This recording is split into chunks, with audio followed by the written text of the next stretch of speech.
আসসালামু আলাইকুম সবাইকে। যারা দীর্ঘ বিরতির পর আজকে লাইভে এসেছি, বেশ কিছু বিষয় আমার কাছে মনে হয়েছে আপনাদের প্রতি আমার জবাবদিহিতা রয়েছে এবং সেই দায়বদ্ধতা থেকে আমার কাছে মনে হয়েছে সেই জিনিসগুলো আপনাদেরকে পরিষ্কার করা উচিত, যাতে করে আপনাদের যে সংশয়গুলো তৈরি হয়েছে, অনেকগুলো জিজ্ঞাসা তৈরি হয়েছে, অনেকগুলো প্রশ্ন আপনাদের তৈরি হয়েছে, সেই বিষয়গুলো যেন আমরা পরিষ্কার করতে পারি। সেই জায়গা থেকে আজকের এই লাইভে আসা। তো আপনারা যারা আমাদেরকে পার্লামেন্টে দেখছেন, আমরা পার্লামেন্টে বিরোধী দল হিসেবে আপনাদের প্রতিনিধিত্ব আমরা করছি। আপনারা দেখেছেন গত সপ্তাহটা অনেকটা ইভেন্টফুল একটা উইক ছিল, সেই উইকে আপনারা দেখেছেন সংসদ থেকে বিরোধী দলের ওয়াকআউট আপনারা দেখেছেন, সংসদে আপনারা দেখেছেন সংশোধনী বিতর্ক, সেখানে সংবিধান সংশোধনী বিতর্ক সেখানে হয়েছে। আপনারা দেখেছেন সেখানে বিভিন্ন এমপিরা বিভিন্ন সংস্কার নিয়ে সেখানে তারা তাদের আর্গুমেন্টগুলো সেখানে প্লেস করেছে। আপনারা দেখেছেন সেখানে অনেকগুলো অর্ডিন্যান্স সেখানে বিলে পরিণত করা হয়েছে, আইনে রূপান্তর করা হয়েছে। অনেকগুলো বিলকে সেখানে সংশোধনী আকারে সংসদে উত্থাপন করা হয়েছে, কিছু কিছু বিলকে সংসদ থেকে বাতিল করে দেওয়া হয়েছে, সংসদে উপস্থাপনই করা হয় নাই। তো সেই জায়গা থেকে আমার কাছে মনে হয়েছে আপনারা অনেকগুলো এক্সপ্লেনেশন ডিজার্ভ করেন। আপনারা যারা আমাদেরকে ভোট দিয়েছেন, আপনারা যারা চেয়েছেন আমরা যেন সংসদে যাই, আপনাদের প্রতিনিধিত্ব আমরা করি, আপনারা আপনাদের প্রতিনিধিত্বের জায়গা থেকে আপনারা অনেক জায়গায় আশাহত হয়েছেন, অনেক জায়গায় আপনারা আশা পেয়েছেন। সার্বিক বিষয়গুলো নিয়ে মনে হয়েছে যে আপনারা আমাদের কাছ থেকে কিছু এক্সপ্লেনেশন ডিজার্ভ করেন। সেই জায়গা থেকে চলেন, আমরা অনেকগুলো প্রশ্ন আছে, আমরা কেন বারবার ওয়াকআউট করেছি, বিরোধী দল কেন বারবার ওয়াকআউট করেছে, এটা আপনাদের একটা বড় ধরনের একটা প্রশ্ন। কেন আমরা সংসদে কথা বলি না, কেন অন্যান্য ট্রেজারি বেঞ্চের মন্ত্রীরা কথা বলার পরে আমরা কেন সেগুলোর বিরোধিতা আমরা করি না সংসদে দাঁড়িয়ে, সেটা আপনারা আমাদের কাছ থেকে জানতে চেয়েছেন। তৃতীয়ত, অর্ডিন্যান্সগুলো যেগুলো বাতিল করে দেওয়া হয়েছে, মূলত সেই অর্ডিন্যান্সগুলোতে কী ছিল সেটি আপনারা, আমার কাছে মনে হয় সেগুলো আপনারা ডিজার্ভ করেন আমাদের কাছ থেকে জানার জন্য। আমরা 3 নম্বর প্রশ্ন থেকে আসি যে অর্ডিন্যান্সগুলোতে মূলত আসলে কী ছিল। প্রথমে আসেন, আমরা শুরু করব যে অর্ডিন্যান্সটা নিয়ে, সেটা হচ্ছে জাতীয় যে পুলিশ কমিশনটা ছিল, পুলিশ কমিশনটা নিয়ে আমরা শুরু করি। দেখেন, এই সংসদে আমার কাছে মনে হয়েছে যেই কমিশনগুলোর সবচেয়ে বেশি দরকার ছিল তার মধ্যে অন্যতম একটা দরকারি একটা কমিশন ছিল পুলিশ সংস্কার কমিশন। দুঃখজনক বিষয় হচ্ছে এই কমিশনটা সংসদে উঠানোই হয় নাই, এই যে অর্ডিন্যান্সটা সংসদে উঠানোই হয় নাই। অর্থাৎ এটা আলোচনার জন্য এটার প্রয়োজন আছে কি না, বা এটা কতটা প্রয়োজন, জনগণের জন্য কতটা প্রয়োজন, এটা নিয়ে আলোচনা করার জন্য সংসদে উঠানোই হয় নাই। মানে পুলিশ এই অভ্যুত্থানের অন্যতম একটা স্টেক হোল্ডার, তাদের রোল কী ছিল সেটা নিয়ে আমাদের পরবর্তীতে কথাবার্তা আছে, কিন্তু অন্যতম একটা স্টেক হোল্ডার। আমরা পরবর্তী রাষ্ট্র ব্যবস্থাটা যদি জনবান্ধব করতে চাই তাহলে পুলিশের স্বাধীনতা না, পুলিশের সুরক্ষাটা আমাদের প্রয়োজন ছিল। কিন্তু দুঃখজনক বিষয় হচ্ছে সেটা নিয়ে এই সংসদে কোনো ধরনের কথা সরকারি দল বলতে দেয়নি। সরকারি দল এই অর্ডিন্যান্সটাকে জাস্ট ল্যাপস করে দিয়েছে।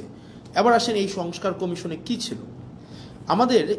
আপনি যদি মনে করে দেখেন তো, আবু সাইদ হত্যা মামলার যে রায়টা হয়েছে, যেই এএসআই ছিল উনি কিন্তু বারবার করে বলছিলেন যে আমার কোনো দোষ নাই, সরকার আমাকে নির্দেশ দিয়েছে, আমি সেই নির্দেশ অনুযায়ী গুলি করেছি। ঠিক সেটাই, পুলিশকে নির্দেশ দেওয়া হয়, সেই নির্দেশকে লফুল নাকি আনলফুল সেটাকে অ্যাসেস করা কিন্তু পুলিশের পক্ষে সেটা সম্ভব হয়ে ওঠে না।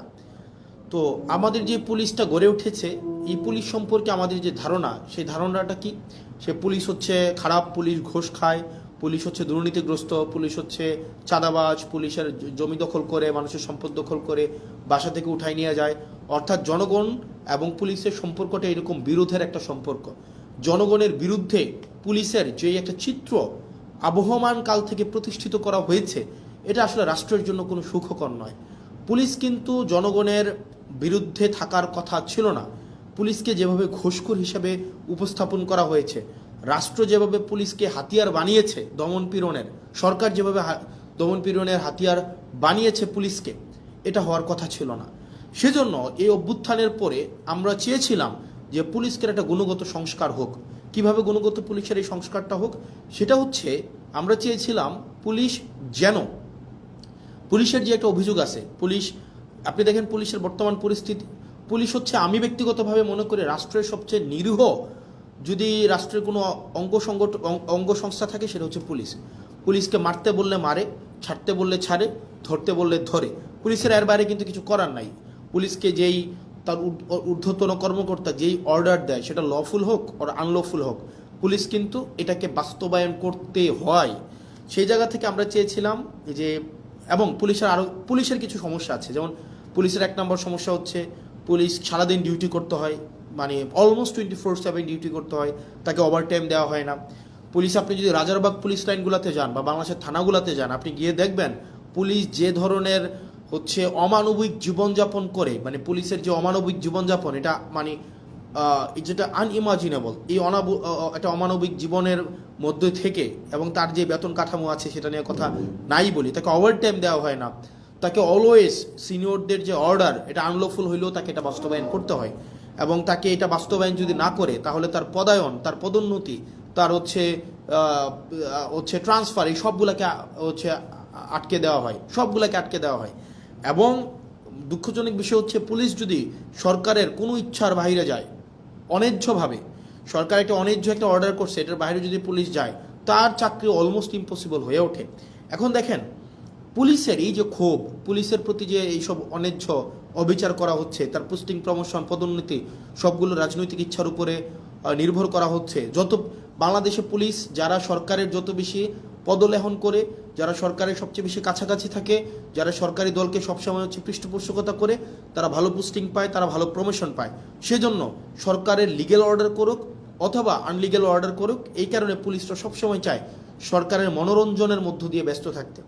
এখন এই যে পুলিশের যত অভাব, পুলিশের যত প্রত্যাশা, পুলিশের যত চাওয়া পাওয়া, পুলিশের যত ক্ষোভ, এগুলা নিরসনের জন্য এই গভর্নমেন্ট একটা কাজ করেছিল, মানে ইন্টারিম গভর্নমেন্ট, সেটা ছিল পুলিশ গ্রিভিয়েন্স রিএড্রেস প্রোগ্রাম হাতে নিয়েছিল। অর্থাৎ পুলিশের ক্ষোভ নিরসন করা এবং ন্যায্যতার ভিত্তিতে পুলিশের যে প্রয়োজনগুলো, সেগুলোকে নিশ্চিত করার জন্য পুলিশ গ্রিভিয়েন্স রিএড্রেস প্রোগ্রাম হাতে নিয়েছিল এই সংস্কার কমিশনে। অথচ বিএনপি সরকার সেটাকে বাতিল করে দিয়েছে। ভাই, একটা জিনিস বুঝেন আপনারা, পুলিশ তো একটা ডিসিপ্লিনারি ফোর্স, তার প্রয়োজন, প্রত্যাশা, চাওয়া পাওয়া, সেগুলোর জন্য তো পুলিশ হচ্ছে আন্দোলন করতে পারবে না, কোথাও গিয়ে স্মারকলিপি দিতে পারবে না। তাকে যদি আপনি একটা হিলিং একটা ওয়ে না দেন, এটা উইন্ডো না দেন, তাহলে তার প্রয়োজন, প্রত্যাশা সে কোথায় দিবে, মানে সেগুলো কার কাছে জানাবে? এটা জানানোর জন্য ইন্টারিম গভর্নমেন্ট যে পুলিশ সংস্কার কমিশনটা করেছিল, সেটা হচ্ছে সেখানে পুলিশের ক্ষোভটাও যেন পুলিশ জানাইতে পারে, পুলিশের অভিযোগটা যেন পুলিশ জানাইতে পারে। এবং পুলিশকে যদি কেউ আনলফুললি কোনো একটা অর্ডার করা হয়, পুলিশকে যদি কেউ হচ্ছে অন্যায্যভাবে কোনো একটা অর্ডার করা হয় যে তোমাকে গুলি করতে হবে, তোমাকে হচ্ছে কাউকে উঠাই নিয়ে আসতে হবে, তোমাকে হচ্ছে মানে বেআইনি কোনো একটা কাজ করতে হবে, পুলিশ সদস্যরাও যাতে সেটা থেকে নিষ্কৃতি পায়, সেটার জন্য একটা অভিযোগ জানাইতে পারে, সেটার জন্য পুলিশ গ্রিভিয়েন্স রিএড্রেস একটা প্রোগ্রাম হাতে নেওয়া হয়েছিল, সেটাকেও বাতিল করে দেওয়া হয়েছে। 2 নম্বর হচ্ছে, জনগণের কিন্তু পুলিশের বিরুদ্ধে অনেক অভিযোগ আছে। জনগণের যে পুলিশের বিরুদ্ধে অভিযোগ আছে, সেটার জন্য সিটিজেন কমপ্লেইন, এটা হচ্ছে management committee, citizen complain management committee, এটা করা হয়েছিল, এটাকেও বাতিল করে দেওয়া হয়েছে। মানে অভ্যুত্থান পরবর্তীতে পুলিশকে যুগোপযোগী করার জন্য, জনবান্ধব করার জন্য ইন্টারিম গভর্নমেন্ট যেই ধরনের পদক্ষেপগুলো হাতে নিয়েছিল, তার মধ্যে পুলিশ সংস্কার কমিশন অন্যতম। আপনি সেটাকে সংসদে উঠানি নাই, আপনি সংসদে উঠানোর আগে সেটাকে বাতিল করে দিয়েছেন। তো সেই জায়গা থেকে পুলিশের প্রতি, পুলিশকে যে রাজনীতি আবার করবে না, রাজনৈতিক হাতিয়ারে আবার পরিণত করবে না, পুলিশের যে উপরের যে পোস্টিংগুলো আছে, যেখানে প্রমোশনগুলো আছে, সেগুলোকে যে আবার রাজনীতিক করবে না, সেটার নিশ্চয়তা কিন্তু না। এবং সেটা খুবই দুঃখজনক, মানে সেটা খুবই দুঃখজনক। আপনারা আমার সামনে যারা আছেন, আপনারা আমাকে শুনতে পাচ্ছেন কিনা স্পষ্ট, বা দেখতে পাচ্ছেন কিনা, আপনারা আমাকে একটু জানাবেন কাইন্ডলি যে আমাকে স্পষ্ট দেখতে পাচ্ছেন কিনা। আমি নিশ্চিত না, কারণ শুরু থেকে আমি কথা বলছি। তাহলে দেখেন, পুলিশকে আমাকে যুগোপযোগী করতে হবে, পুলিশকে জনবান্ধব করতে হবে, পুলিশকে রাষ্ট্রের লাঠিয়াল বাহিনী হিসেবে, পুলিশকে যদি আমি রাষ্ট্রের লাঠিয়াল বাহিনীতে পরিণত করি, এবং পুলিশকে যদি ছাড়তে বললে, পুলিশ আমাদেরকে মাঝে মাঝে এসে বলে যে ভাই আমাদের পরিণতি হয়েছে এটা, সরকার ছাড়তে বললে ছাড়ি, মারতে বললে মারি, ধরতে বললে ধরি, অর্থাৎ আমাদের এই তথৈবচ অবস্থা।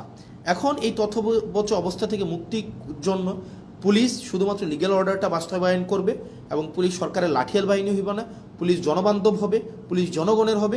সেটার জন্যই কিন্তু হচ্ছে সংস্কার কমিশনটা করা হয়েছিল। দুঃখজনক বিষয় হচ্ছে, এই সংস্কার কমিশন এই সরকার এটাকে ল্যাপস করে দিয়েছে, এটাকে উঠাইয়ে নাই। তার মানে এই সরকার যে অ্যাটিটিউড, এই সরকারের যে মনোভাব পুলিশকে নিয়ে, এই সরকারের যে চাওয়া পাওয়া পুলিশকে নিয়ে, সেটা হচ্ছে এই সরকার পুলিশকে আবার একটা লাঠিয়াল বাহিনীতে পরিণত করতে চায়। কারণ সে যতই বলুক আমরা এগুলাকে বিবেচনা করব, আমরা এটাকে আরও বেশি সুন্দর করে, আরও বেশি শক্ত করে নিয়মের মধ্য দিয়ে এটাকে করব, আলটিমেটলি কিন্তু এটা করছে না, বা করবে কিনা সেটা কিন্তু আমরা আস্থা পাচ্ছি না। পরবর্তীতে যদি আরও ভালো সংস্কার কমিশন আপনি করতেন, তাহলে এই কমিশনটাকে আপনি স্বীকৃতি দিয়ে পরবর্তীতে আপনি ভালো সংস্কার কমিশন করতেন, আপনি কিন্তু সেটা করেন নাই। তার মানে পুলিশ সংস্কার কমিশনেরকে বাতিল করার মধ্য দিয়ে এই সরকারের মনোভাব কি বা কোন দিকে যাচ্ছে সেটা কিন্তু আমরা বুঝতে পারি। এরপর আসেন দ্বিতীয়ত মানবাধিকার কমিশন। মানবাধিকার কমিশনের যে বিষয়টা, সেটা হচ্ছে মানবাধিকার কমিশনের সাথে আমাদের, আমি সিম্পল ভাষায় বলছি, মানবাধিকার কমিশনের সাথে আপনার তিনটা বিষয় সম্পৃক্ত। এক, মানবাধিকার কমিশনের সাথে আপনার গুম কমিশন সম্পৃক্ত। আমাকে কি স্পষ্টভাবে শুনতে পাওয়া যাচ্ছে কিনা? স্পষ্টভাবে শুনতে পাওয়া যাচ্ছে আমাকে একটু? ইয়েস। তাহলে আমার তিনটা বিষয় আপনারা দেখেন, মানবাধিকার কমিশনের সাথে আপনার তিনটা বিষয় সম্পৃক্ত। একটা হচ্ছে গুম কমিশন এবং জুলাই যোদ্ধাদের যে ইন্ডিমনিটি দেওয়া হয়েছিল সেই কমিশনটা। আমি সিম্পল ভাষায় বলি মানবাধিকার কমিশনটা কী ছিল। মানবাধিকার কমিশনে এখানে বলা হয়েছিল যে মানবাধিকার কমিশনের যারা সিলেকশন করবেন, এই সিলেকশন কমিটিতে কিছু আপনার মডিফিকেশন করা হয়েছিল, এবং এই মানবাধিকার কমিশন যেটা 2026 মানে জাতীয় মানবাধিকার কমিশন অর্ডিন্যান্স, যেটা 2025-এর যে অর্ডিন্যান্সটা, 26-এর যে অর্ডিন্যান্সটা, এই অর্ডিন্যান্সে ছিল যে রাষ্ট্রের যেই সংস্থাগুলো, আপনি গুমের সাথে কারা জড়িত, গুমের সাথে নর্মালি জড়িত হচ্ছে রাষ্ট্রের যে বাহিনীগুলো, সরকার জড়িত থাকে, সরকারের যে বাহিনীগুলো জড়িত থাকে। মানবাধিকার কমিশন যদি চায় এই বাহিনীগুলোর বিরুদ্ধে, তারা নিজেরাই হচ্ছে ইনভেস্টিগেট করতে পারবে। দুঃখজনকভাবে বিষয় হচ্ছে আপনার 2009 সালের মানবাধিকার কমিশনে যেটা হচ্ছে, সেখানে মানবাধিকার কমিশনের এই এখতিয়ার নাই। আপনি এই ইন্টারিম গভর্নমেন্ট যে মানবাধিকার কমিশন অধ্যাদেশ করেছেন সেটাকে বাতিল করে দিয়ে আপনি 2009 সালের মানবাধিকার কমিশন আবার আইনে নিয়ে গেলেন। 2009 সালের যে মানবাধিকার কমিশন আইন, এটা হচ্ছে নখদন্তহীন একটা আইন। এই আইনের কোনো ধরনের হচ্ছে, এই আইনটা শুধুমাত্র খাতা কলমে আছে, এটার কোনো বাস্তবায়ন নাই, এবং এটা সরকারের একটা দপ্তর। আপনি এটাকে মিনিস্ট্রির আন্ডারে নিয়ে আসলেন। মানবাধিকার কমিশনটাকে আপনি একটা মন্ত্রণালয়ের অধীনে নিয়ে আসলেন। মন্ত্রণালয়ের অধীনে কি যুক্তিতে নিয়ে আসলেন? মন্ত্রণালয়ের অধীনে নিয়ে আসলেন যদি মানবাধিকার কমিশনকে আমরা স্বতন্ত্র করে দেই, তাহলে এই মানবাধিকার কমিশন প্রপারলি ফাংশন করতে, এইটার জবাবদিহিতা নাকি আপনি নিশ্চিত করতে পারবেন না। ভাই, এই সরকারে অনেকগুলো অর্গানাইজেশন আছে যারা ইন্ডিপেন্ডেন্টলি ফাংশন করে। সিইসি ইন্ডিপেন্ডেন্টলি ফাংশন করে, সিজিএস ইন্ডিপেন্ডেন্টলি ফাংশন করে, এখানে হচ্ছে পিএসসি ইন্ডিপেন্ডেন্টলি ফাংশন করে। ঠিক একইভাবে মানবাধিকার কমিশন ইন্ডিপেন্ডেন্টলি ফাংশন করতো, কিন্তু আপনি যেটা করলেন সেটা হচ্ছে মানবাধিকার কমিশনকে একটা মন্ত্রণালয়ের অধীনে নিয়ে আসলেন। এখন মানবাধিকার কমিশন যদি কারো বিরুদ্ধে কোনো ইনভেস্টিগেট করে, তখন মন্ত্রণালয়ের অনুমতি লাগবে। এখন স্বরাষ্ট্র মন্ত্রণালয়ের স্বরাষ্ট্রমন্ত্রীর অনুমতি নিয়ে আপনি জাস্ট চিন্তা করেন, আপনি আসাদুজ্জামান খান কামালের অনুমতি নিয়ে আপনি পুলিশের বিরুদ্ধে হচ্ছে আপনি ইনভেস্টিগেট করবেন, এবং যারা গুমের সাথে জড়িত, যারা হচ্ছে নিপীড়নের সাথে জড়িত, আপনি তাদের অনুমতি নিচ্ছেন যে আমাকে কি দয়া করে অনুমতি দিবেন, আমি কি আপনাদের বিরুদ্ধে আমি একটা তদন্ত কাজ পরিচালনা করতে পারি। এখন এটা খুব স্বাভাবিকভাবেই সত্য, বাংলাদেশে গত 17 বছর রাষ্ট্রের যে বাহিনীগুলো গুম খুনের সাথে জড়িত ছিল, তাদের কারো বিরুদ্ধেই কোনো ধরনের আপনার হচ্ছে কোনো তদন্ত হয় নাই। এখন এই তদন্তের, একদম সিম্পল ভাষা, এই তদন্তের এখন এই ক্ষমতাটা মানবাধিকার কমিশন যে পেয়েছিল, আপনি সেটাকে বাতিল করে দিলেন, এবং এটার মধ্য দিয়ে আপনার যে নিয়ত, আপনি যে আবার গুম খুনে ফিরে যেতে চান না, সেটা কিন্তু স্পষ্ট হলো না। এবং এটা খুবই দুঃখজনক, আপনার এই মানবাধিকার কমিশন বাতিল করার মধ্য দিয়ে আপনি দুইটা কমিশনকে আপনি হচ্ছেন অর্নামেন্টাল করে ফেলেছেন, ফাংশনাল আর থাকে নাই। একটা হচ্ছে গুম কমিশন, আর হচ্ছে জুলাই ইন্ডিমনিটির যেই বিষয়টা, এটাকে আপনি হচ্ছেন অর্নামেন্টাল করে ফেলেছেন। এই দুইটা অর্ডিন্যান্স কিন্তু মানবাধিকার কমিশনের সাথে সম্পৃক্ত। তো সেই জায়গা থেকে আপনার এই সরকারের যে উদ্দেশ্য, সেটা কিন্তু প্রশ্নবিদ্ধ। তৃতীয়ত, সুপ্রিম কোর্টের সচিবালয় অধ্যাদেশটাকে আপনি বাতিল করে দিলেন। এটাকে আপনি আবার নিয়ে আসলেন আইন মন্ত্রণালয়ের অধীনে। আপনি বলছেন যে বিচার বিভাগকে আপনি পৃথকীকরণ করবেন, বিচার বিভাগকে আপনি স্বাধীন করবেন, কিন্তু সেটাকে আবার আইন মন্ত্রণালয়ের অধীনে আপনি রাখলেন।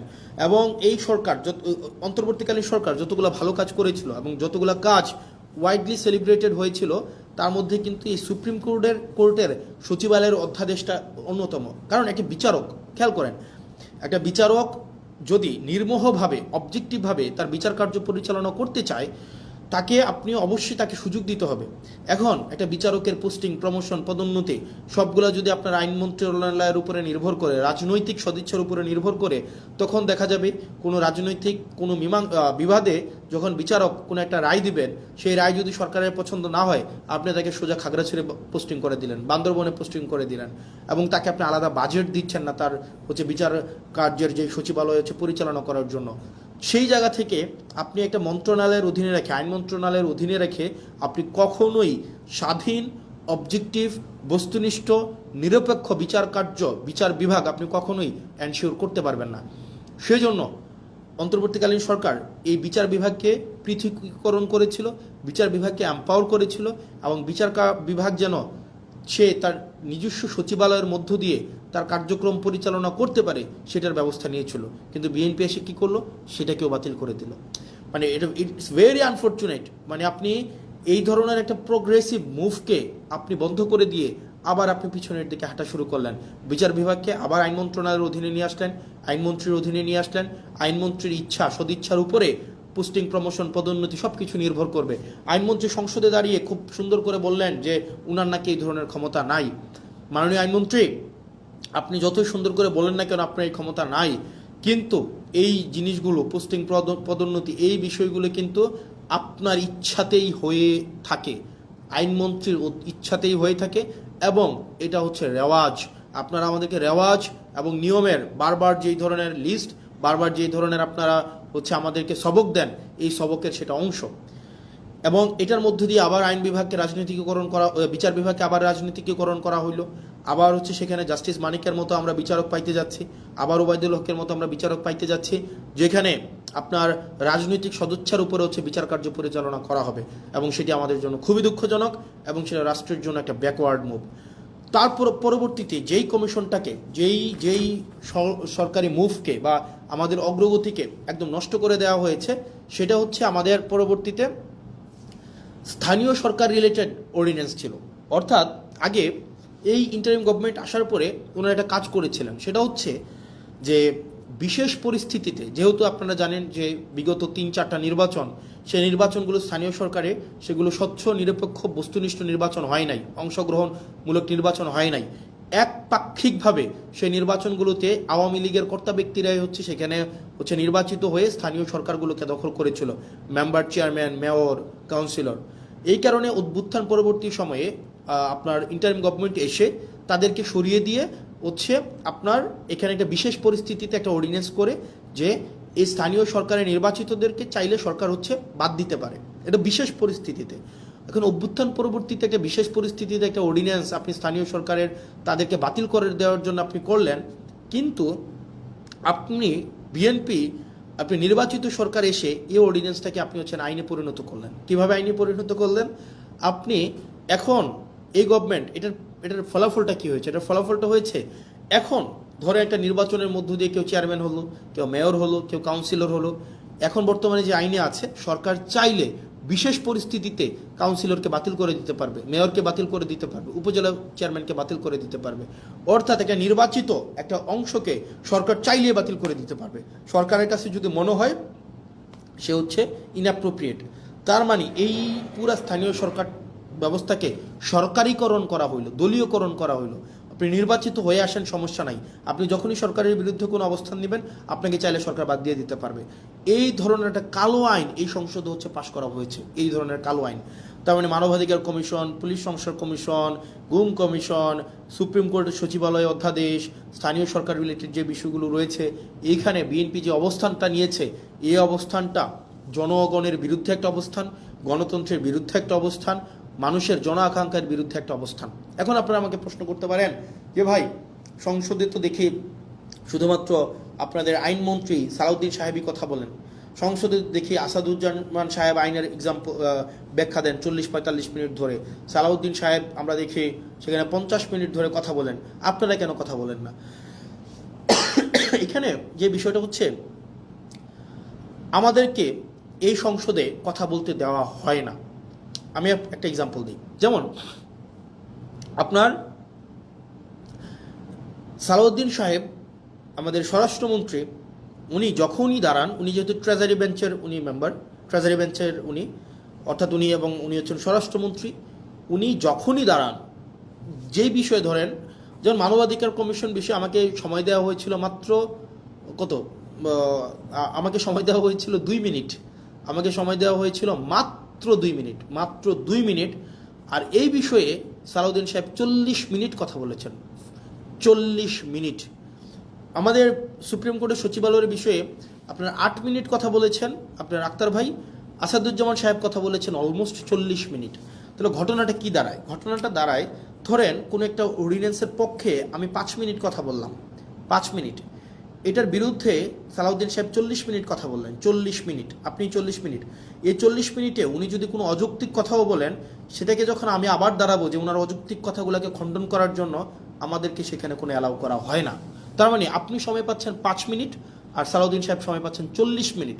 আপনার কাছে উনার কথাটাই হচ্ছে কি, আপনি উনার মতো করে মনের মাধুরী মিশিয়ে, মেটাফোর দিয়ে, উনি হচ্ছে ইতিহাস টেনে, উনি উনার নিজের ব্যক্তিগত অভিজ্ঞতা, দর্শন সবগুলাকে উনি হচ্ছেন সংমিশ্রণ করে উনার মনের মাধুরী মিশিয়ে উনি কথা বলতে পারেন। এবং সেই জায়গা থেকে আমাদেরকে সময় দেওয়া হয় 2 মিনিট এবং রিকোয়েস্ট করে সময় নেওয়া হয় 1 মিনিট, এবং যখনই আবার সময় চাওয়া হয় তখন আমাদেরকে বলা হয় this is not Shahbag square, it's parliament, which is very unfortunate. কারণ আপনি একই টপিকে আপনার মানবাধিকার কমিশনের বিলের উপরে সালাউদ্দিন সাহেব কথা বলবেন 45 মিনিট, আর সেখানে আমাকে কথা বলতে দিচ্ছেন আপনি 2 মিনিট, আপনি আমাকে 2 মিনিট কথা বলতে দিচ্ছেন। মানে এটা খুবই আনজাস্টিফাইড। যখন এটারই বিরোধিতা আমরা করেছিলাম, যখন এটাই চেয়েছিলাম যে এটার বিরোধিতা হচ্ছে, তখনই হচ্ছে আমাকে বলা হইলো যে this is not Shahbag square, it's parliament. এবং বিএনপি এক ধরনের 2টা কাজে জুচ্চুরি করেছে, জুচ্চুরি মানে সিম্পল জুচ্চুরি করা। জুচ্চুরি করা কি? জুচ্চুরি হচ্ছে ওনারা দিনের আলোতে প্রতারণা করেছে। যেমন জুলাই জাদুঘর একটা অধ্যাদেশ ছিল, এই অধ্যাদেশটা কথা ছিল এটাকে অপরিবর্তিতভাবে সংসদে আইন আকারে পাশ করা হবে। ওনারা কি করলেন? ওনারা একদম সংসদ শুরু হওয়ার সময়, সংসদ একদম বিলটা পাশ করার 5 মিনিট আগে ওনারা এটাকে সংশোধনী আকারে উপস্থাপন করে ওনারাকে বিলটাকে পাশ করায় নিলেন, যেটা কোনো এটাকে একটা কমিটমেন্ট ব্রিচ করা হয়েছে। এটা কথা ছিল না, কথা ছিল এটা অ্যাজ ইট ইজ পাশ করাবে। এখন আপনি আমাকে বলতে পারেন তাহলে আপনারা প্রতিবাদ করলেন না? আমরা অবশ্যই প্রতিবাদ করেছি। এবং আপনারা যদি দেখে থাকেন তাদের যেহেতু মেজরিটি 2/3, তারা এখন কাউকে আর তোয়াক্কা করার প্রয়োজন মনে করে না। তাদের কথা হচ্ছে আপনারা পার্লামেন্টে থাকলে থাকবেন, না থাকলে নাই, আমার যে আইনটা আমি যেভাবে ইচ্ছা আমি করব এবং যেভাবে ইচ্ছা আমি সেটাকে পাশ করব। এবং ওনারা আরও কয়েকটা জায়গায় ওনারা আমাদের সাথে প্রতারণা করে যাচ্ছেন, বাংলাদেশের সাথে প্রতারণা করে যাচ্ছেন। যেমন কথা ছিল প্রত্যেকটা আইন, পূর্ণাঙ্গ আইন অন্তত 3 দিন আগে সবার কাছে ওনারা হচ্ছে পূর্ণাঙ্গ বিলটা ওনারা হাতে দিবেন। ওনারা 3 দিন আগে হাতে দেন না। ওনারা যেটা করেন, ওনারা হচ্ছে বিলটা সংসদে উত্থাপনের 15 মিনিট আগে আপনাকে এতগুলো পেয়ে যায় না ধরাই দেবে, 15 মিনিট আগে। এবং এই 15 মিনিট আগে আপনাকে এই পুরো বিলটার যদি আপনি একমত থাকেন বা দ্বিমত প্রকাশ করেন, এই 15 মিনিটের মধ্যে আপনাকে জানাইতে হবে। এবং এটা হচ্ছে এক ধরনের পুকুর চুরি করার মতো। এবং আপনারা দেখবেন মানবাধিকার পুলিশ সংস্কার কমিশন, এটা কিন্তু সংসদে উত্থাপনের কথা ছিল, কিন্তু ওনারা এই কমিটমেন্টটা ওনারা ব্রেক করেছেন। ওনারা অনেকগুলা কমিটমেন্ট ওনারা সিরিজ আকারে ব্রেক করেছেন। 1 নম্বরে ব্রেক করেছেন, ওনারা বলেছিলেন 98টা অধ্যাদেশ ওনারা অ্যাজ ইট ইজ পাস করবেন। এই অ্যাজ ইট ইজ 98টা কমিশন পাস করার কথা থাকলেও ওনারা সেই জায়গায় ওনারা হচ্ছেন আমাদের জাতির সাথে ওনারা প্রতারণা করেছেন, ওনারা কমিটমেন্ট ব্রেক করেছেন। দ্বিতীয়ত ওনারা বলেছিলেন খ ক্যাটাগরির 16টা সংশোধন আকারে বিলগুলো হচ্ছে সংসদে উপস্থাপন করবেন, সেখানেও হচ্ছে ওনারা হচ্ছেন কমিটমেন্ট রাখেন নাই, ওনারা সংশোধিত আকারে উত্থাপন করে নাই। অনেকগুলো বিল, যে বিলগুলো মানবাধিকার কমিশন, পুলিশ সংস্কার কমিশন, তারপরে হচ্ছে আপনার গুম অধ্যাদেশ, এই বিষয়গুলো বলেছিলেন ওনারা এই সংসদে আলোচনার জন্য ওনারা হচ্ছেন নিয়ে আসবেন, সেখানেও সবগুলা বিল ওনারা নিয়ে আসেন নাই। এখন ওনারা যেহেতু মেজরিটি, ওনারা যা ইচ্ছা তা করতে পারেন।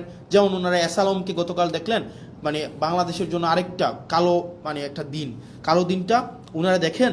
অ্যাসালম, আমি সংসদে প্রশ্ন করেছিলাম বাংলাদেশের শীর্ষ 20টা ঋণখেলাপি প্রতিষ্ঠানের তালিকা দেওয়ার জন্য। তো আমির খসরু সাহেব আপনার হচ্ছে ফিনান্স মিনিস্টার, উনি 20টা ঋণখেলাপির তালিকা আমাদেরকে দিয়েছেন, সংসদে সেটা আছেন। এই 20টার মধ্যে 9টাই হচ্ছে অ্যাসালমের প্রতিষ্ঠান। এই অ্যাসালম ইসলামী ব্যাংক থেকে 82,000 কোটি টাকা শুধু ইসলামী ব্যাংক থেকে ওনারা হচ্ছে ঋণখেলাপি করেছে। 82,000 কোটি টাকা ইসলামী ব্যাংক থেকে নিয়ে গিয়েছে অ্যাসালম। আপনার ইন্টারিম গভর্নমেন্ট যখন আসলো, ইন্টারিম গভর্নমেন্টের আপনার হচ্ছে যিনি গভর্নর ছিলেন, এই গভর্নর কি করলেন, এই ব্যাংকগুলোকে বাঁচানোর জন্য 36,000 কোটি টাকা রিফিল করলেন, যেন এই ব্যাংকগুলো জনগণকে এই টাকাটা দিতে পারে এবং ব্যাংকগুলোকে যেন বাঁচানো যায়। 36,000 কোটি টাকা, 36,000 CR। এখন যেটা হয়েছে, গতকাল একটা ব্যাংক অর্ডার পাস করাই নিলেন মেজরিটির বড়াই দিয়ে। এই ব্যাংক অর্ডারে কি আছে? অর্ডারে আছে আপনার আগের যারা মালিক ছিল, যারা ব্যাংকগুলোকে চুরি নষ্ট করেছে, যারা ব্যাংকগুলোকে একদম মানে ধ্বংস করে দিয়েছে বাংলাদেশের অর্থনীতিকে আওয়ামী লীগের সময়, এবং এই ব্যাংকগুলোকে চুরি করে টাকাগুলোকে বিদেশে নিয়ে গিয়েছে, এই ইন্টারিম গভর্নমেন্ট স্ট্রিক্ট আইন করেছিল তাদেরকে কোনোভাবে এই ব্যাংকে ফেরত আনা যাবে না, এই মালিকদেরকে আর ব্যাংক তুলে দেওয়া হবে না। কারণ ভাই, তারা ব্যাংকগুলোকে নষ্ট করে দিয়ে জনগণের টাকাগুলোকে বিদেশে পাচার করে দিয়েছে, এই মালিকদের হাতে আর ব্যাংক তুলে দেওয়া যাবে না। অথচ গতকাল সরকার একটা আইন করলো, সেই আইনটা হচ্ছে কি? আইনটা হচ্ছে যদি 7% টাকা ফেরত দেয়, আপনার 36,000 কোটি টাকার 7% যদি ওনারা ফেরত দেয়, তাইলে আবার তাদের কাছে মালিকানা বুঝাই দেওয়া হবে। তাহলে চিন্তা করেন, তার মানে আপনি টাকা 82,000 কোটি টাকা মারলেন, এখন সরকার এই ব্যাংকগুলোকে বাঁচানোর জন্য আবার 36,000 কোটি টাকা দিল। এখন আপনি মাত্র 7% টাকা ফেরত দিয়ে, তার মানে হচ্ছে 2,500-3,000 কোটি টাকা ফেরত দিয়ে আপনি আবার মালিকানা পেয়ে যাবেন। তার মানে আপনি চুরির সময় চুরি করলেন, চুরি করার সময়, মানে এটা সিম্পল, এটা বোঝানো হচ্ছে যেমন যদি বলতে যাই, আপনার একটা দোকান আছে, এই দোকানে 1 লক্ষ টাকা ছিল, আপনার এই 1 লক্ষ টাকার পুঁজিটাকে পুঁজিটাকে বিক্রি করে দিলেন, একদম আপনার লাভ তো করলেন না, পুঁজিটাকে বিক্রি করে দিলেন, 1 লক্ষ টাকাই আপনি বিক্রি করে দিলেন, নিজের মতো করে খরচ করে ফেললেন, এই 1 লক্ষ টাকা সরাই নিলেন।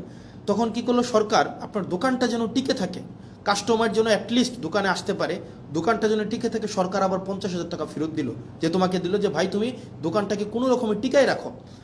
সরকার আপনাকে ফেরত দিল এবং বলল কি, আগের যে মালিক, যে 1 লক্ষ টাকা নিয়ে পালাই গেছে, তাকে কোনোভাবেই আর এই দোকানের মালিকানা বুঝাই দেওয়া হবে না। এখন এই সরকার কি করলো, এই সরকার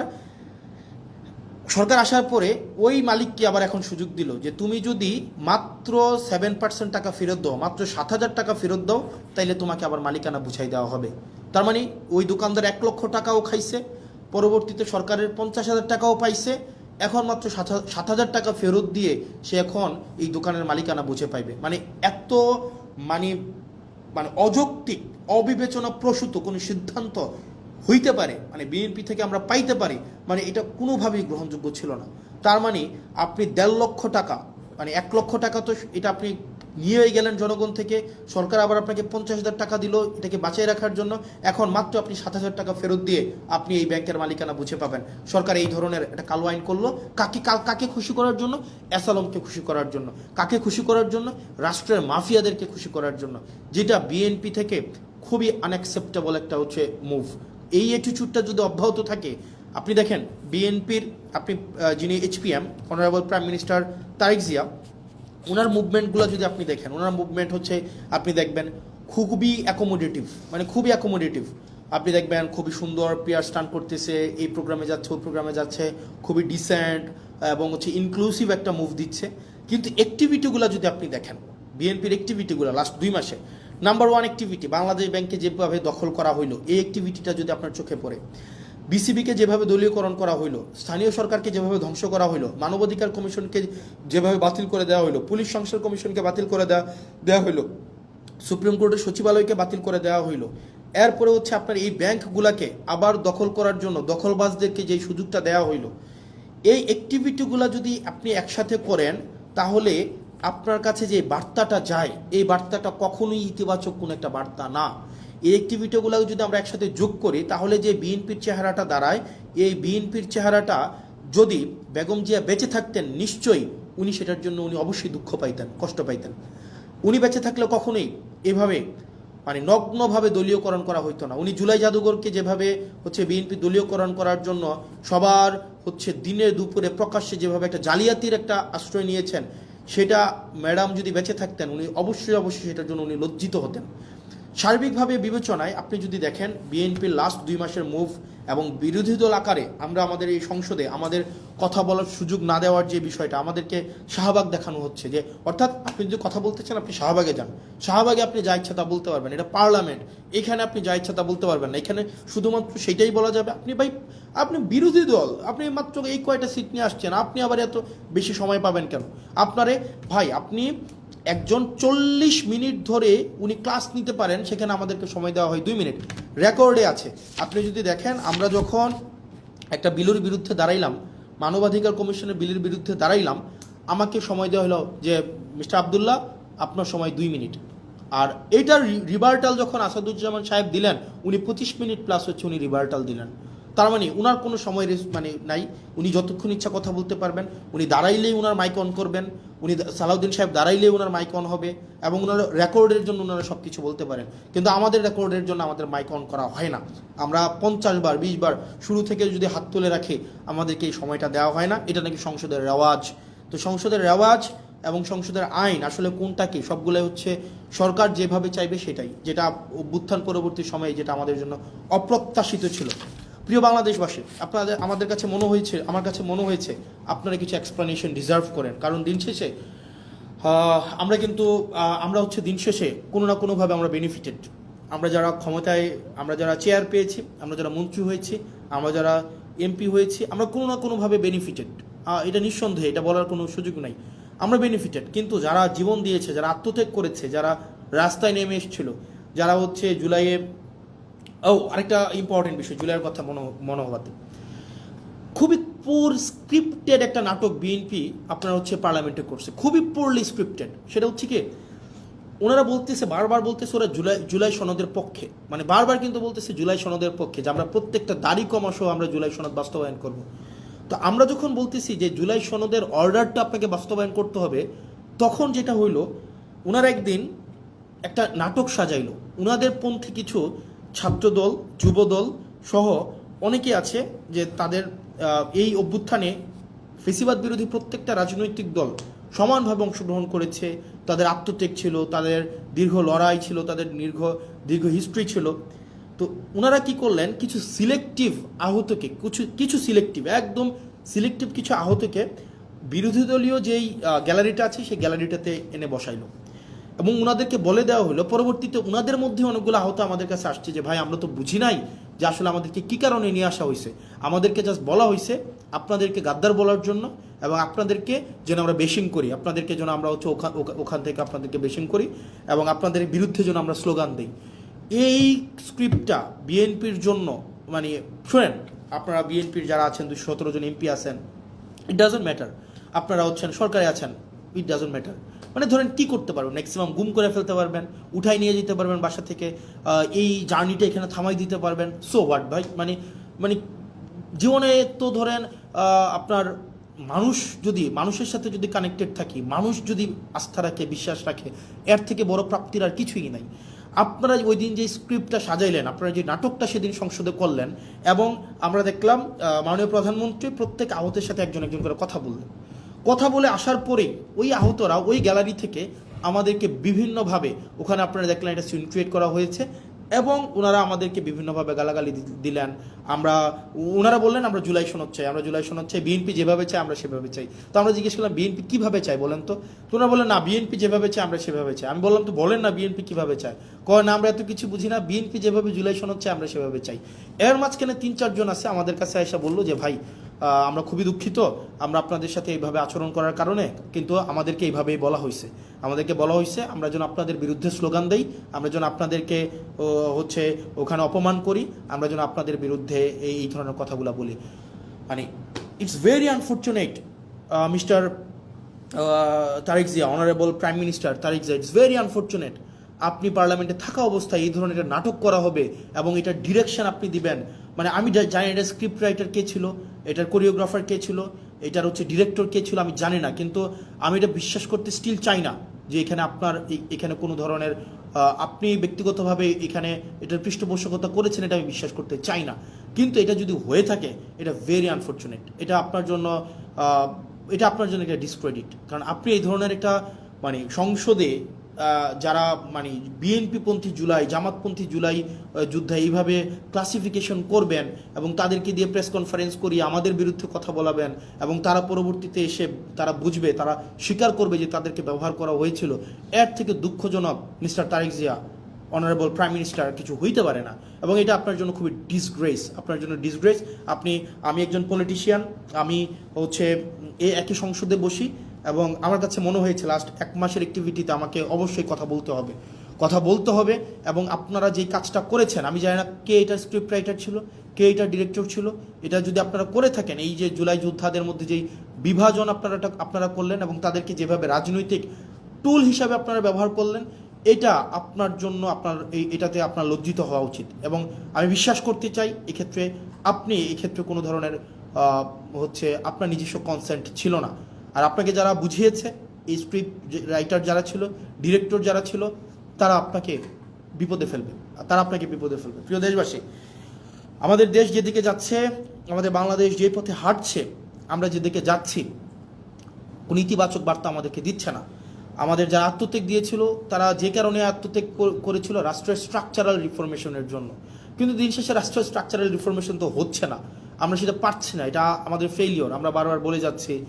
এবং বিএনপি থেকে প্রত্যাশা আরও বেশি ছিল। তবে থ্যাংক ইউ বিএনপি, আপনারা এই রং মুভগুলো নিচ্ছেন এবং জনগণ আপনাদেরকে কিভাবে দেখে আপনারা মানুষের কাছে যান। এবং আপনারা যে মনে রাখবেন, বয়স আমার মাত্র 27 বছর 7 মাস, ছোটো মুখে অনেক বড় কথা বলছি। আপনারা সংখ্যাগরিষ্ঠতার যে একটা আত্মতুষ্টিতে আপনারা ভুগছেন, আত্মবিশ্বাসী হওয়াটা ভালো, কিন্তু আত্মতুষ্ট আপনারা যেভাবে হচ্ছেন যে আপনারা যা ইচ্ছা তা করতে পারবেন এই সংখ্যাগরিষ্ঠতার 2/3 মেজরিটির এই বড়াই দিয়ে, মনে রাখবেন সংখ্যাগরিষ্ঠতা কখনোই ভালো কিছু নিয়ে আসে নাই। আপনার 96-তে, আপনার 91-তে সংখ্যাগরিষ্ঠতা ছিল, আর at the end of the day রাষ্ট্রের সংকটের দিকে আপনারা নিয়ে গিয়েছিলেন। 2001-এ যখন আপনারা সরকার গঠন করলেন, তখন আপনারা হচ্ছেন সংকটের দিকে নিয়ে গিয়েছেন। রাষ্ট্র, সরকার, জনগণ আপনাদেরকে সুযোগ দিয়েছিল আপনারা আবার ইতিহাসের ইতিবাচক একটা অংশের পার্ট হওয়ার, কিন্তু দুঃখজনক বিষয় আপনারা সেটা হন নাই। এবং আমাদের অনেক এমপিও আছে, বিএনপির মন্ত্রীদেরকে আসলে রাগাইতে চায় না, মনে করে যে এলাকার বাজেট টাজেট বন্ধ করে দিবে, উন্নয়ন কার্যক্রম বন্ধ করে দিবে, তাদের সাথে আসলে সম্পর্ক নষ্ট করে কী লাভ, আবার সম্পর্ক ভালো রেখেও কী লাভ। যেটা সত্য সেটা বলতে হবে। আমার এলাকার বাজেট বন্ধ করে দিবেন, দেন। আমার এলাকার উন্নয়ন কার্যক্রম বন্ধ করে দিবেন, দেন। পুলিশ আমাকে সহায়তা না করার জন্য আপনারা ফোন দিয়ে বলে দিবেন পুলিশ যেন আমাকে সহায়তা না করে, দেন। আপনি এডমিনকে, প্রশাসনকে বলে দিবেন হাসনাতের এলাকায় হাসনাতকে সহায়তা করিয়েন না, দেন, সমস্যা নাই। দিন শেষে আমি এটা বিশ্বাস করি, বাংলাদেশের জনগণ আমাদের পক্ষে আছে, দেবিদ্বারবাসী আমার পক্ষে আছে।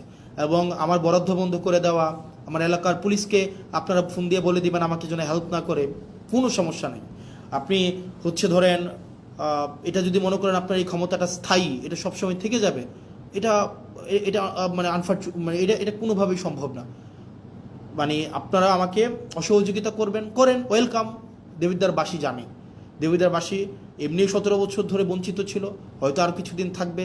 আপনারা আমার হয়তো উন্নয়ন কার্যক্রম আটকাই দিবেন, আমার বিভিন্ন কাজ আটকাই দিবেন, পুলিশ হয়তো আমাকে অসহযোগিতা করবে, অ্যাডমিনিস্ট্রেশন আমাকে হয়তো অসহযোগিতা করবে, কিন্তু সত্য বলা থেকে আমাকে বিরত রাখতে পারবে না। সংসদে একটা চেয়ার তো কী হয়েছে ভাই, একটা লাইফে, একটা জীবনে, মানে 2টা ডাল ভাত খায় বেঁচে থাকলেই তো হয়েছে, এর বেশি তো কোনো কিছুর দরকার নাই। মানে মাইরা ফেলবেন, ফাইন, মাইরা ফেললে একটা মহৎ কোনো কিছুর জন্য মৃত্যু, একটা স্বাভাবিক একটা বিছানায় পড়ে মৃত্যু, দুইটা তো সেম না। একটা মহৎ কিছুর জন্য মৃত্যু, আমি নিজেই তো আত্মতুষ্টিতে থাকবো যে না, একটা মহৎ কিছুর জন্য মারা গিয়েছে বা মেরে ফেলা হয়েছে, সো হোয়াট। পরিবার, ব্যক্তিগত স্বার্থ, ব্যক্তিগত চাহিদা সব কিছুর ঊর্ধ্বে উঠে এই বাংলাদেশের দলের ঊর্ধ্বে উঠে বাংলাদেশের স্বার্থ আমাদের প্রয়োজন আছে। বিএনপির আপনারা যারা আছেন, সরকারের আপনারা যারা আছেন, শুধু তো সরকারের বিএনপি নাই, সরকারের গণ অধিকার পরিষদ আছে, সরকারের রাষ্ট্র সংস্কার আছে, আন্দোলনের সাকিব ভাই আছেন। আপনারা যে চুপ করে থাকেন, এগুলো বাংলাদেশকে খুব দুঃখ দেয়, বাংলাদেশের মানুষকে খুব দুঃখ দেয়। যারা জুলাই রাস্তায় নেমে আসছিল, এই জুলাই যারা রাস্তায় নেমে আসছিল, তারা আমাদেরকে এমপি বানানোর জন্য রাস্তায় নেমে আসে নাই, তারা রাষ্ট্র সংস্কারের জন্য আসছিল। দুঃখজনক বিষয়, আপনারা কার প্ররোচনায়, কার কথায় বা কিভাবে আপনারা একটা ব্যাকওয়ার্ড মুভ নিয়েছেন, সেটা আমাদেরকে অনেক বেশি আমাদেরকে কষ্ট দেয়। প্রিয় বাংলাদেশবাসী, আমরা আমাদেরকে এই বিষয়গুলোকে আপনারা আমলে নেবেন। আমাদের যে প্রয়োজন, রাষ্ট্রের কাঠামোগত যে পরিবর্তনগুলো, আমাদের রাষ্ট্রের কাঠামোগত পরিবর্তনগুলোকে আমাদের অবশ্যই নিয়ে আসতে হবে। মানে নো ম্যাটার হোয়াট, কে বাধা দিচ্ছে, কিভাবে বাধা দিচ্ছে, আমাদেরকে রাষ্ট্র কাঠামোর পরিবর্তন না হওয়া পর্যন্ত আমাদের এই লড়াই চালাই যেতে হবে। কিন্তু অত্যন্ত দুঃখজনক বিষয়, দেখেন, মানে এটা আমাদের জন্য খুবই দুঃখজনক। আন্দোলনের সময় দেখা যায় নিম্নবর্ণের মানুষগুলা, নিম্নবর্গের রাজনৈতিক কর্মীরা রাস্তায় এসে জীবন দেয়, ব্যবসায়ীরা তখন এসে টাকা পয়সা দেয়, আন্দোলনের পরে দেখা যায় হচ্ছে রাজনীতিবিদরা আবার ব্যবসায়ীদের সাথে হাত মিলায়, রাজনীতিবিদরা তাদের পদ পদবি পায়, যেমন আমরা পেয়েছি। আমি নিজেকে সেখান থেকে আলাদা করছি না, কিন্তু দিন শেষে জনগণ কিছুই পায় না। মানে আমরা জনগণের জন্য আসলে কি করতেছি? সবগুলা করতেছি দলের জন্য, সবগুলা করতেছি ব্যক্তির জন্য, সবগুলা করতেছি নিজের জন্য। মানে এই পিপলটা কোথায়? পিপল তো আমাদের মধ্যে নাই, মানে আমাদের মধ্যে তো পিপল নাই। মানে আমরা জনগণের জন্য তো কিছু করতেছি না। যারা কোনো কিছু না পাওয়ার জন্য রাস্তায় নেমে আসছিল, যে এই ছেলেটা, আপনাদের মনে আছে জুলাইতে একটা ছেলে মাথার মধ্যে একটা কড়াই বেঁধে পিছনে এইচএসসির এডমিট কার্ডটা বেঁধে রাস্তায় নেমে আসছিল, এই পোলাপয়েন্টগুলো কেন আসছিল রাস্তায় বলেন তো? যে মেয়েটা একটা আপনার হচ্ছে ক্রিকেট ব্যাট হচ্ছে কাঁধ ভেঙে স্কুল ব্যাগে নিয়ে যাচ্ছিল তার ভাইকে মেরে ফেলতেছে বলে, বা হচ্ছে রাষ্ট্র কাঠামোর এই যে নষ্ট হয়ে গেছে বলে, ওই মেয়েগুলা কি পাইছে? তাদের কাছে আসলে আমরা কি জবাব দিব? যে মায়েরা রাস্তার মধ্যে নেমে আসছিল, তাদের কাছে আসলে আমরা কি জবাব দিব? আমি খুব দুঃখ পাই এই সংসদ, যে সংসদে ইলিয়াস আলীর ওয়াইফ বসে আছে, যে সংসদে হুম্মাম কাদের বসে আছে, যে সংসদে আরমান বসে আছে, সেই সংসদে আপনার গুম অধ্যাদেশ বাতিল করে দেয়, সেই সংসদে মানবাধিকার কমিশন বাতিল করে দেয়। আমরা কিচ্ছু করতে পারলাম না। যেই সংসদে প্রত্যেকটা মানুষ সাফারার, সেই সংসদে আজকে এই সাফারারগুলাই অনেকটা অপ্রেশরের ভূমিকায় অবতীর্ণ হতে যাচ্ছে। আমি বিশ্বাস করতে চাই না এটা। তো দিন শেষে আসলে জনগণ কিছুই পায় নাই, জনগণ সবসময় টুল হিসাবে ব্যবহার করা হয়। তাদেরকে কাজে লাগাইয়া যারা ক্ষমতায় থাকে তাদের ক্ষমতাকে ইলাস্ট্রেট করতে চায়। তো প্রিয় বাংলাদেশবাসী, আমরা আমরা আমরা সরি, আমরা পারছি না। তবে এর মানে এই না যে আমরা হাল ছেড়ে দেব। আমরা আমাদের শেষটা দিয়ে, আমরা আমাদের জায়গা থেকে আমাদের চূড়ান্ত ত্যাগ যদি করতে হয়, সেই ত্যাগের বিনিময় হইল আমাদের এই স্ট্রাকচারাল রিফরমেশনগুলোতে আমরা কোনোভাবেই কম্প্রোমাইজ করব না। আপনারা একবার ভাবেন তো, আপনারা এখন যারা আমাকে দেখছেন এই পাশে, যারা কেউ আমাকে দেখছেন, কেউ আমাকে শুনছেন, কেউ আমাকে গালাগালি করছেন, আপনারা যারা গালাগালি করছেন তারা সহ আপনাদের সবাইকে একটা প্রশ্ন। 2024 সালে বা 2023 সালে রাষ্ট্র সংস্কারের এই প্রস্তাবনাগুলো যদি শেখ হাসিনা দিত, যে এই ধরনের একটা মানবাধিকার কমিশন করা হবে, এই ধরনের একটা পুলিশ সংস্কার কমিশন করা হবে, এই ধরনের একটা হচ্ছে বিচার বিভাগ পৃথকীকরণ, সুপ্রিম কোর্টের সচিবালয় পৃথকীকরণের একটা কমিশন করা হবে, 2023 সাল বা 24 সালে দিত এই ধরনের প্রস্তাব, আপনারা বলেন তো বিএনপি এটার বিরোধিতা করতো? বিএনপি এটার বিরোধিতা করতো না। বিএনপি এগুলোকে লুফে নিত, এই রাষ্ট্র কাঠামোর এই প্রস্তাবটাকে বিএনপি লুফে নিত। তার মানে বিরোধী দলে থাকতে মানবাধিকার আরাম, সরকারি দলে আসলে সেটা হয়ে যায় হারাম। বিরোধী দলে থাকলে পুলিশের স্বাধীনতা চাওয়া আরাম, সরকারি দলে আসলে পুলিশের সুরক্ষা এবং স্বাধীনতা চাওয়া হয়ে যায় হারাম। বিরোধী দলে থাকলে বিচার বিভাগের স্বাধীনতায় রাস্তা গরম করতে দেখা যায়, কিন্তু সরকার গঠন করার পরে আর এই হচ্ছে আপনার বিচার বিভাগের স্বাধীনতা তখন হয়ে যায় হারাম। এই যে দ্বিচারিতা, চেয়ার পরিবর্তনের সাথে সাথে, ঋতু পরিবর্তনের সাথে সাথে, দিক পরিবর্তনের সাথে সাথে এই যে দ্বিচারিতা আপনাদেরকে জনগণ বিচ্ছিন্ন অবশ্যই করবে। প্রিয় দেশবাসী, আমরা আমাদের জায়গা থেকে প্রত্যেকটা মানুষ, আমি বিশ্বাস করতে চাই আমাদেরকে আর এই যে ধরেন ওই যে একটা কথা আছে না, ভূগোল বুঝাইয়া আমাদেরকে জনগণ বিরোধী কোনো ধরনের কর্মসূচি করে ফেলবে সরকার, এই সরকারি এই সুযোগ আমরা দিব না। জীবন চলে গেলে জীবন দিব, যান চলে গেলে যান দিব, কিন্তু রাষ্ট্রবিরোধী, সরকারি বিরোধী মানে কোনো ধরনের কোনো কার্যক্রম করতে দেব না। রাষ্ট্রবিরোধী, জনগণ বিরোধী। অনেকেই বলেন যে ভাই আপনি যেভাবে কথা বলতেছেন, এই যে একজন বলতেছে আপনাকে তো সরকার ফান্ড বন্ধ করে দিবে, দেখ সো হোয়াট, মানে আমি কি সরকারের পা চাটবো নাকি?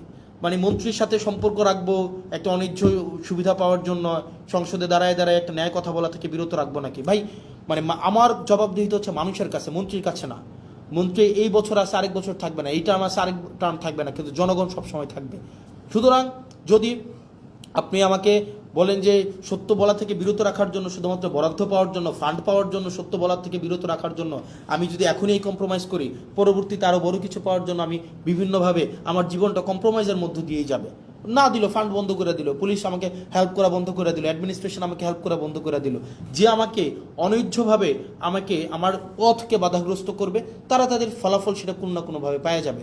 মানে এটা এটা এটা এটা এটা মানে আমি ন্যাচারে বিশ্বাস করি, আমি ন্যাচারাল জাস্টিসে বিশ্বাস করি, সেটা কোনো না কোনোভাবে পেয়ে যাবে। এটা এটা কিচ্ছু আসে যায় না আমার। আপনি এই কারণে এই যে মন্ত্রীর সাথে কুসুম কুসুম সম্পর্ক রাখতে হবে, কুসুম কুসুম বিরোধিতা করতে হবে, যদি আমার ফান্ড বন্ধ করে দেয় দিলে দিক, আমার কিচ্ছু আসে যায় না, কিচ্ছু আসে যায় না। কিন্তু যেটা সত্য, সত্যটাই আমাকে বলতে হবে, যেটা মিথ্যা, মিথ্যাটা আমাকে প্রকাশ করতে হবে। এর মাঝখানে কোনো ধরনের পার্থক্য রাখা যাবে না। পুলিশ আমাকে সহযোগিতা করলেও আমার কিচ্ছু আসে যায় না, প্রশাসন আমাকে সহযোগিতা করলেও কিচ্ছু আসে যায় না, সরকার আমাকে সহযোগিতা করলেও আমাকে কিচ্ছু আসে যায় না, আমার হচ্ছে মন্ত্রীরা আমার বিরোধিতা করলেও আমার কিচ্ছু আসে যায় না, মন্ত্রী আমার ফান্ড বন্ধ করে দিলেও আমার কিচ্ছু আসে যায় না, সচিবরা আমাকে অসহযোগিতা করলেও কিচ্ছু আসে যায় না। মানুষের বাঁচেই কয়দিন, মানুষ বাঁচবেই কয়দিন, মানুষ তো ভাই মানে মৃত্যু পর্যন্ত সারা জীবন ক্ষমতায় থাকবে না। কিন্তু দিন শেষে মানুষ জানুক, জনগণ জানুক, যারা আমাকে ভোট দিছিল, যে মহিলাগুলাকে মানে লাইন ধরে ধরে আমাকে ভোট দিছে, বিনা পয়সায় যারা আমাকে ভোট দিছে, তারা জানুক দিন শেষে যে আমি সত্যের পথে ছিলাম।